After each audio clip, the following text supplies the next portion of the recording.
Bismillahirrahmanirrahim. There are a number of misconceptions which prevail the economic directives of Islam, and in particular the law of inheritance is something which needs to be understood in its totality, because the Quran has mentioned this law in detail. We know in Surah Nisa the Almighty has ordained the shares of the deceased, of the inheritance of the deceased, in a very detailed manner. So therefore they have to be adhered to, and one cannot change these shares in any manner. The question now arises that can or will be made by the deceased in favor of the heirs for which the Almighty has fixed the shares, for whom the Almighty has fixed the shares.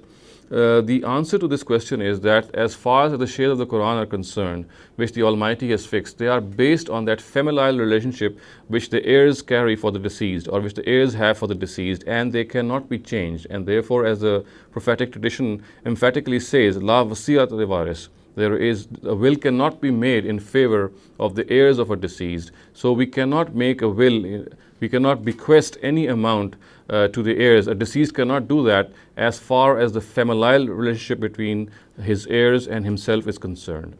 Now, however, there can be other grounds on which he can make a will. For example, the heir could be a poor person. For example, there could be a situation in which one's wife, one could fear, she would not be looked after by her own heirs or by her own people who could look after her. So therefore, in such situations, when the issue is not a familial relationship, when you are not making a will because of your family relationship with that heir, you can, of course, make a will. And as I said, that ground would be different from that familial relationship ground. The ground would be either a service that heir has provided the deceased, maybe.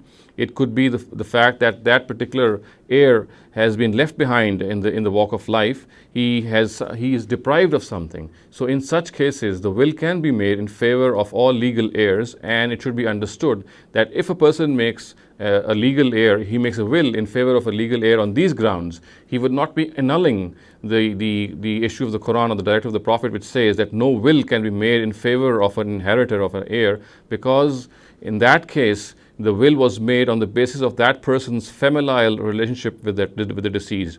However, in this case, in this particular case, the will is being made not on the basis of that familial relationship, but it is being made on some other grounds. For example, as I said, it could be some service provided by that heir. It could be because of some deprivation of that heir. It could be any other grounds on which that will can be made. However, it is clear that on the basis of the familial relationship, no such will can be made. أقول قولي هذا واستغفر الله لي ولكم ولسائر المسلمين والمسلمات.